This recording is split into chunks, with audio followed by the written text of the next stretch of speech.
రాజు తన కారుని నడుపుకుంటూ వస్తూ ఉంటాడు. ఇంతలో సడెన్‌గా తన కారునయితే ఆపేస్తూ ఉంటాడు. అది చూడగానే అక్కడ ఉన్న రాజయితే, "ఏంటి సడెన్‌గా నా కారుని నేనే ఆపేశాను.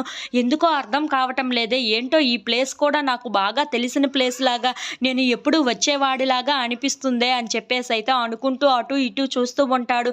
ఎందుకో నాకు ఈ ప్లేస్ బాగా తెలిసినట్లుగా అనిపిస్తుంది. అదేంటో అర్థం కావటం లేదు అని చెప్పేసయితే అనుకుంటూ కారులో నుండి బయటకు దిగుతూ ఉంటాడు.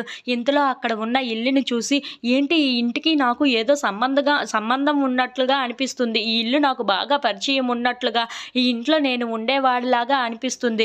ఏంటో అర్థం కావటం లేదే, ఒక్కసారి లోపలికి వెళ్లి చూద్దామని చెప్పేసైతే అలా లోపలికి వెళ్తూ ఉంటాడు. ఇంతలో అక్కడ ఉన్న రాజు, ఎందుకో నాకు ఈ ఇంట్లోకి వెళ్తూ ఉంటే నా జ్ఞాపకాలన్నీ నాకు బాగా గుర్తు వస్తున్నట్లుగా అనిపిస్తుంది.